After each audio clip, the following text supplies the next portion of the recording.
The problem, I think, fundamentally is that people use Pius XII kind of as he's a lightning rod, if you will, for a much broader question about the Church's response, especially to the Holocaust, as well as the Church's response and Catholic responses more generally to Nazism and fascism in the 20th century. Since the Second World War, Pope Pius XII has been at the center of a vociferous moral debate. Did he, as leader of the Catholic Church, speak out enough against the Nazis and their horrific crimes against European Jews? Historian and Pius XII expert Robert Ventresca argues that for too long that debate has been tainted by incessant partisanship. A more balanced approach is needed, he argues, in Soldier of Christ, the life of Pope Pius XII, today on Subject Matters.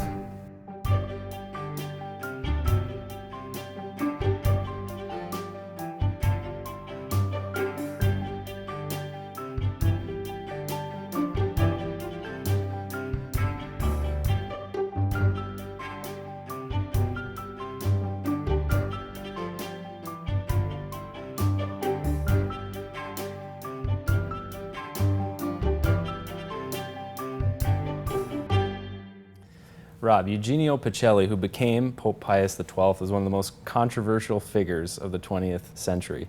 And you begin your book by acknowledging the partisanship of the Pius Wars, that the historical reading of Pius XII has sort of had this polemical tinge to it, and it's not particularly helpful.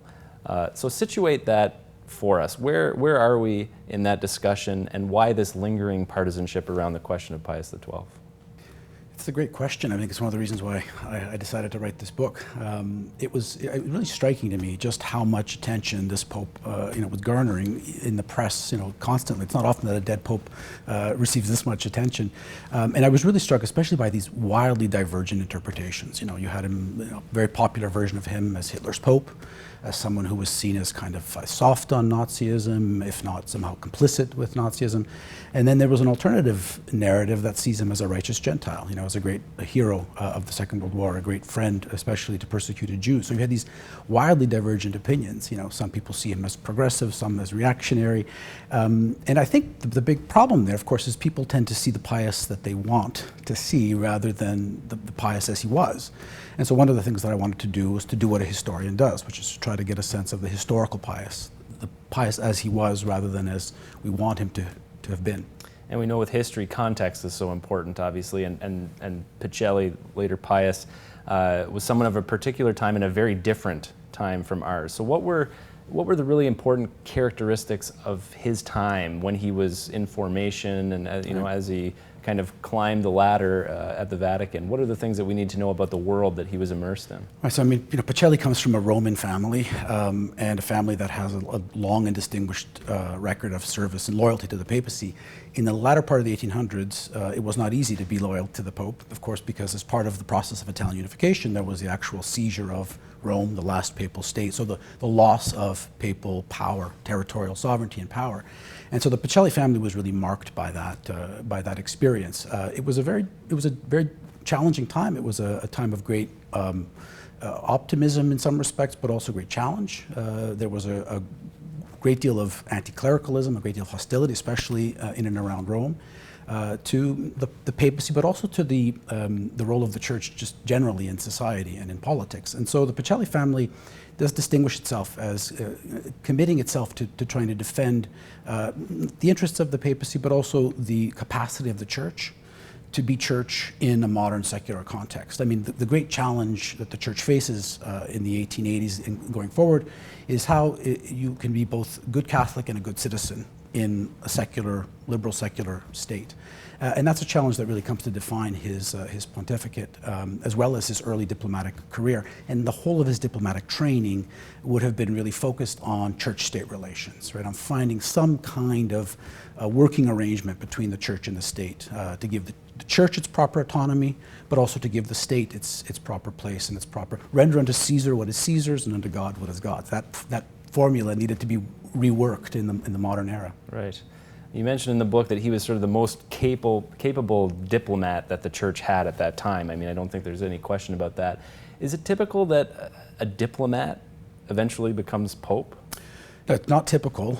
It's true that his predecessor had some diplomatic experiences, but I mean, Pacelli really was formed in the diplomatic service at a time when the diplomatic service was being reformed and it was being modernized. Still fairly small, not nearly as I think as powerful or as impressive as people might think, just in terms of numbers.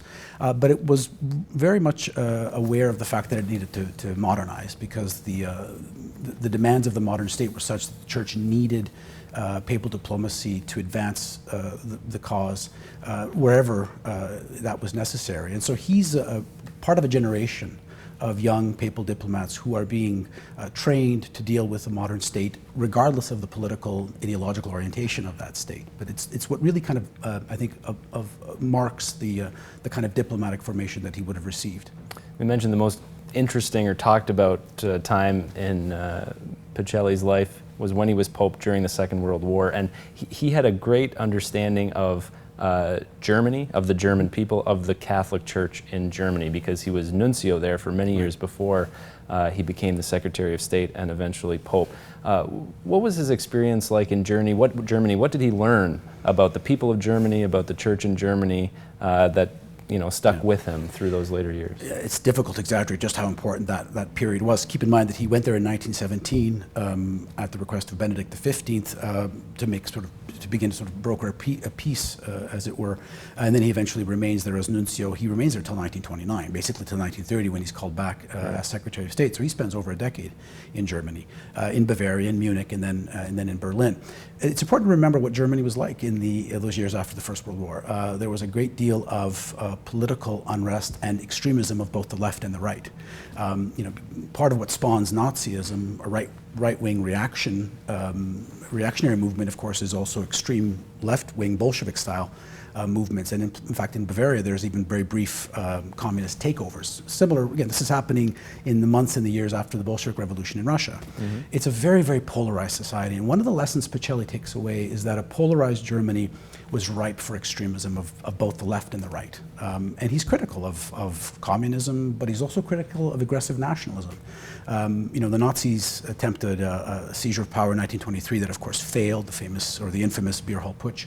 When Pacelli writes back to the Vatican about that event, he concludes that, as he put it, excessive nationalism is perhaps the most dangerous heresy of our time. Mm. So it's a real lesson to him about the dangers of radical politics, of polarization. Above all, I think it really does confirm, in his view, the importance of a united Germany as a kind of bulwark, a buffer against communism.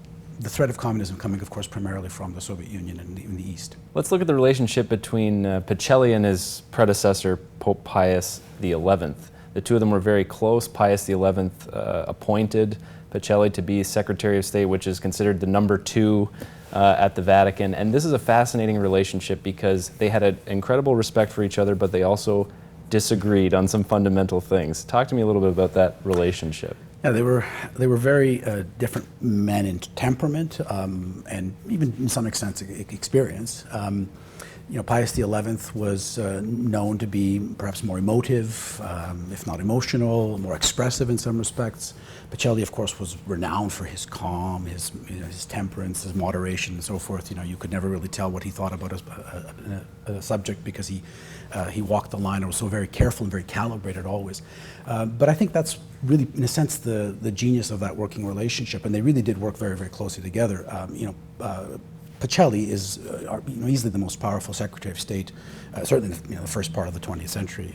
And Pius XI is happy to trust in him and to give him as much power and authority as necessary.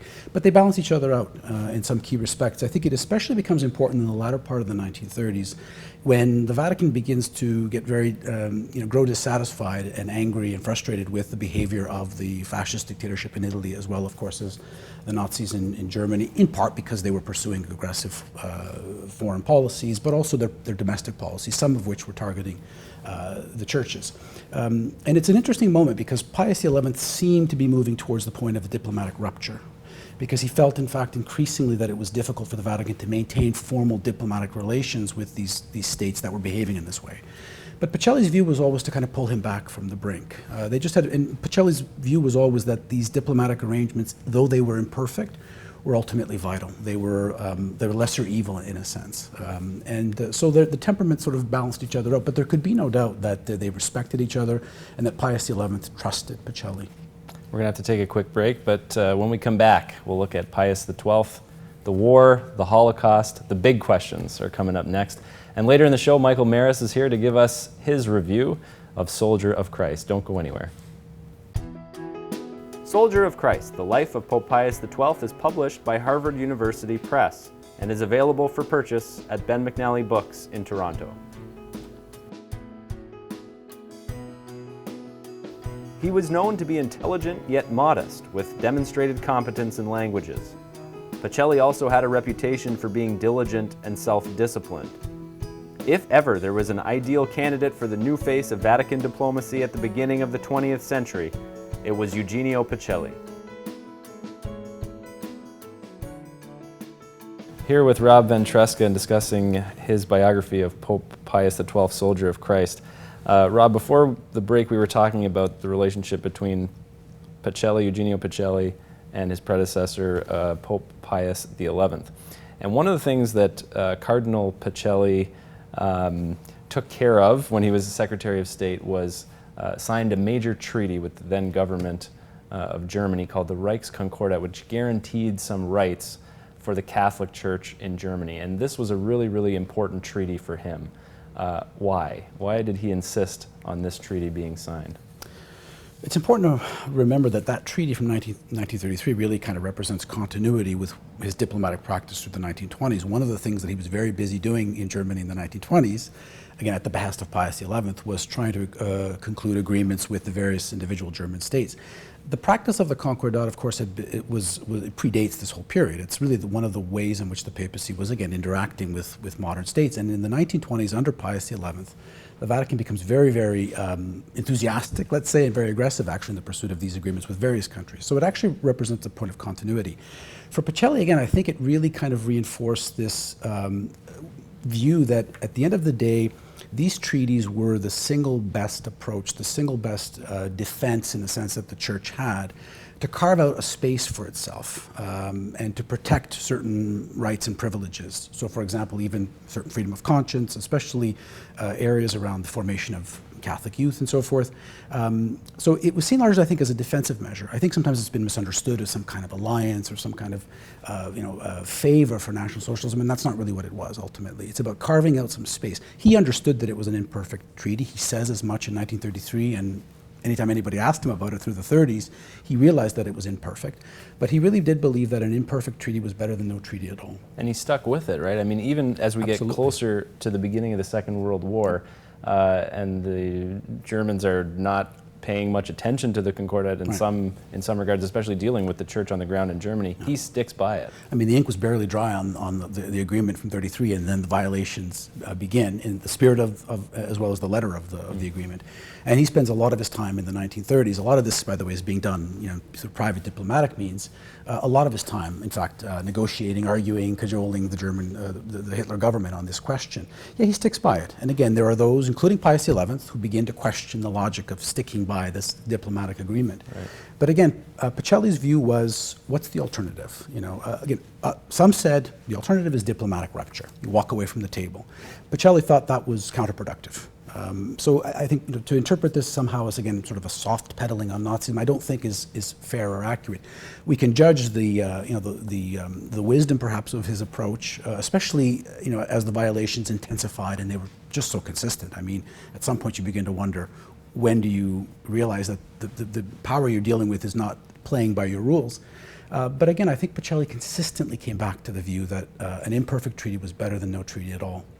So eventually we get into the war. I presume our viewers kind of know enough about the war to know the devastating, tragic things that took place. And the big question is, why was Pope Pius XII quiet, in a sense, or silent, and didn't denounce publicly what the Nazis were doing, especially to the Jews? Yeah, we have to, I think, begin by understanding what that phrase silence means, what it refers to. What it refers to is the fact that he avoids issuing a very explicit public condemnation of Nazism. In fact, in the very early weeks of the war, when the Nazis overrun Poland, the Poles especially Catholic Poland, is growing frustrated because the Pope is not speaking more forcefully in identifying the Nazis as aggressors and so forth. So there's a great deal of frustration early on with this reluctance of his, this apparent reluctance of his to speak out publicly. He does speak out, but the language that he uses is the language of the diplomat and sometimes the language of the theologian. And so the language is very careful, it's very tempered. It wasn't as direct and as forceful as people would want. And then, of course, later on, when word begins to reach the Vatican and other world powers about the persecution of Jews, when wholesale communities are being rounded up, deported, executed, again, he fails to issue an explicit public condemnation of what the Nazis are doing to European Jews. It's the issue for which and on which he will, I think, forever be judged. His rationale, again, was consistent with the policy the Vatican took during the First World War, which was variously described as impartiality or neutrality. The idea being you remain above the parties so that you can try to negotiate a peace settlement as quickly as possible. So that's the rationale. And again, it's also consistent with that diplomatic caution and engagement. It's probably important to note that he did early on in the war, in the early months of early months of the war, late 39 or through the early part of 1940, did help to facilitate discussions between some elements of the German resistance and the British officials. And they were beginning to discuss the possibility of a negotiated settlement that would have seen the removal of Adolf Hitler. So behind the scenes, there were efforts on his part to try to, again, above all, negotiate a quick peace settlement, but that would have meant, of course, removing the Nazis from power. It came to nothing, but it tells us something about his balancing of the public and the private approach to the papal office in the midst of war. Is there any evidence of Pius XII struggling with that decision to not come out categorically and denounce? Yeah, there's lots of evidence of it. And again, I mean, people often talk about the Vatican archives not being open, forgetting that there are thousands of documents that have been available from the warriors for decades now. When you read these documents, it's very clear because he's getting constant pressure from various sources, and mainly it's coming from Catholics, including from many bishops in Poland and in Germany and elsewhere. And he's constantly having to explain his rationale. And he constantly comes back to the same answer, which is that he's staying silent in a sense. He's watching what he says because as he sees it, he's trying to avoid a greater evil. Now again, I mean, people were critical of him at the time for that logic, and we can be critical of him, since for that logic. But it's the logic that he stuck to. Again, it's consistent with the same approach he took through the 1930s, which is that some form of engagement was better than no engagement at all because you were dealing with elements that were unpredictable. He was also very mindful of the fact that he had a universal function, a universal role. He says as much, again, to some of the German bishops who are writing and pressuring him to say something. He wants to be seen as a universal father. He's mindful of the fact that he's got Catholics fighting Catholics, right? On opposite sides, as it were.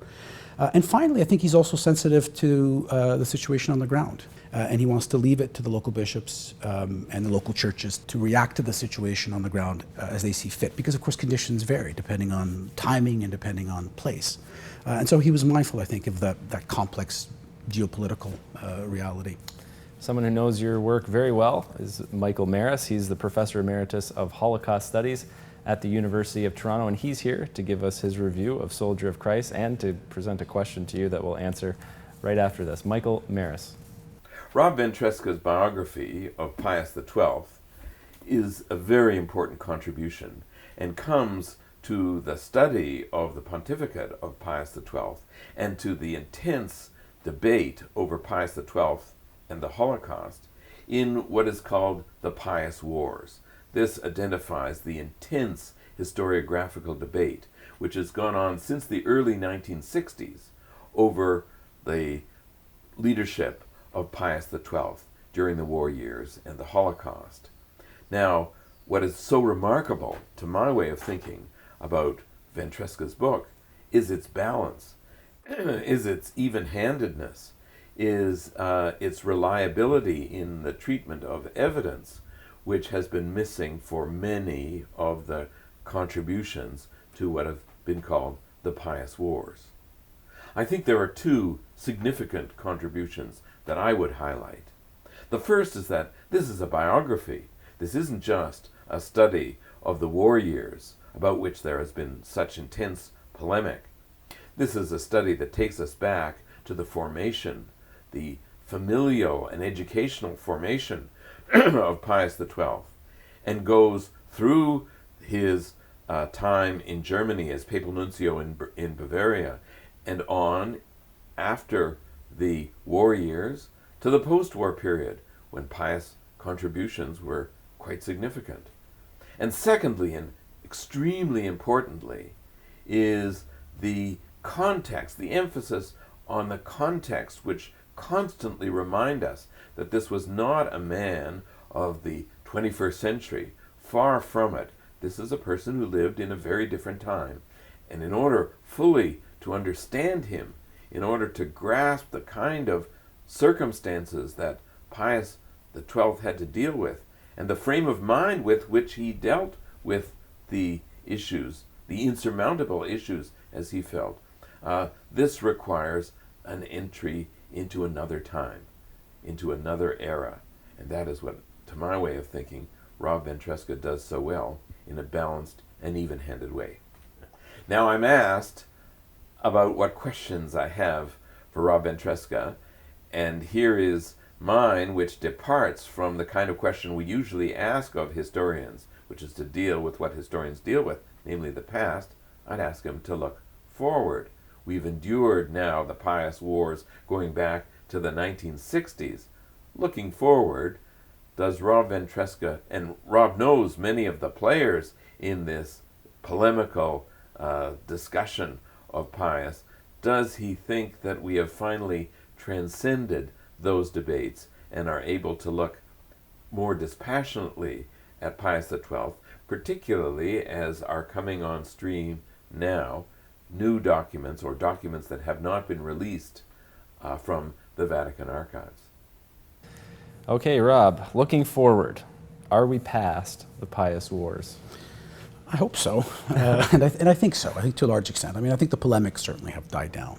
I think we have, I think, a more sort of a calibrated sense of things. But I still think there's a tendency to see Pius XII in more mythical terms than historical terms. And I think we just have to become more comfortable with the Pius of history, rather than with the Pius of myth. And by the Pius of myth, I mean again that the Pius that we think he was or we wish he had been. But it does appear, I think, that the polemics have largely died down. But you still see this tendency, and the problem, I think, fundamentally is that people use Pius XII kind of as he's a lightning rod, if you will, for a much broader question about the Church's response, especially to the Holocaust, as well as the Church's response and Catholic responses more generally to Nazism and fascism in the 20th century. And that question's not going to go away anytime quickly, I guarantee you that. We have to take one more quick break, but when we come back, some concluding thoughts from Rob Ventresca on Pope Pius XII. Pius XII could have done things differently, but we can never say with certainty that a different approach would have produced a different outcome. The approach he chose, to avoid public confrontation and thus avoid a greater evil, as he put it, is all we have to go by. How do we assess this approach? That is the question. Subject Matters is filmed on location at Ben McNally Books in downtown Toronto. Opened in 2008, this beautiful and locally owned store is the perfect place to shop for books and to spend a quiet moment. Learn more about Ben McNally on our website, saltandlighttv.org/subjectmatters.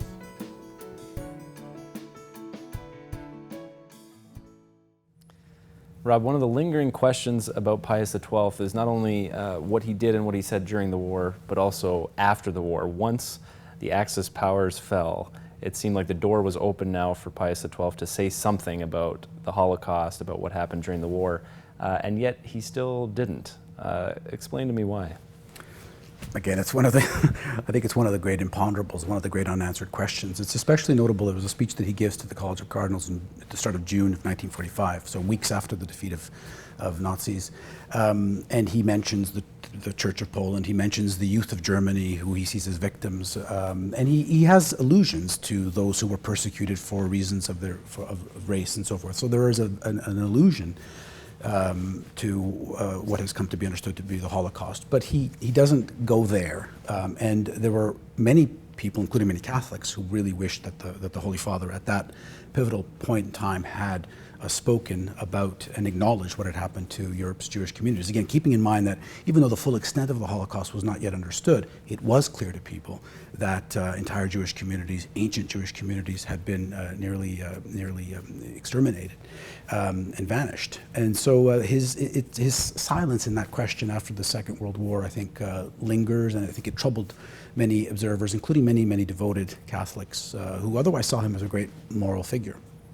Okay, so when we look at the life of Pius XII, then what do we do? What do we say? How can we authentically and credibly judge Pius XII as a figure of history?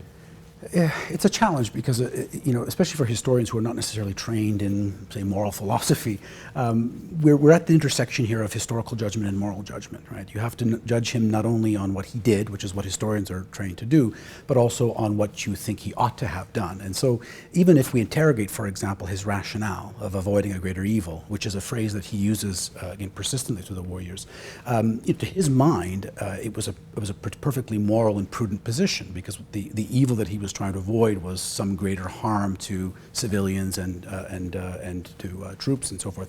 So he understood he was dealing with an unpredictable element, and so presumably that was the greater evil. The problem, of course, remains that he will, I think, always be dogged by this great imponderable, the what if. What if he had spoken out? What if he had used the papal office in more of its prophetic function as opposed to, say, its diplomatic or political function? The great French philosopher Jacques Maritain, for example, who admired Pius XII, felt that perhaps too often with Pius there was too much the diplomat, too much the ruler, not enough of the prophet, if you will. But it's the imponderable. The problem, of course, is that we, as historians, we can't answer what might have been. We can interrogate, we can infer, but it remains, in a sense, an unanswerable question. And I think for that reason, there will always be something of a lingering question about his judgment, especially on that specific question about his responses to the Holocaust. Well, he's a fascinating man, and it's a fascinating book. Rob Ventresca, thanks very much for being here with us. Thank you. The book is Soldier of Christ, The Life of Pope Pius XII by Robert Ventresca. You can get it right here at Ben McNally Books in downtown Toronto, or from Harvard University Press.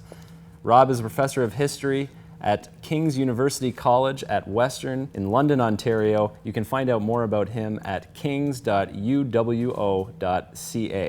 I want to thank our guest reviewer today, Michael Maris. And remember, if you want to see my video review of Soldier of Christ, you can find that and a lot of other great content on our website, saltandlighttv.org/subject matters. That's all for this episode. We'll see you again next time. To learn more about Pope Pius XII, watch Salt and Light's feature documentary, A Hand of Peace, Pope Pius XII and the Holocaust. Available at our online store or by calling us at 1-888-302-7181. Our Salt and Light team works hard to feature authors and books that are meaningful to you, our viewers. Your financial contribution to Salt and Light TV ensures such quality Catholic programming. Please consider supporting our original series, Subject Matters, by making a donation today. Remember, our hope begins with you.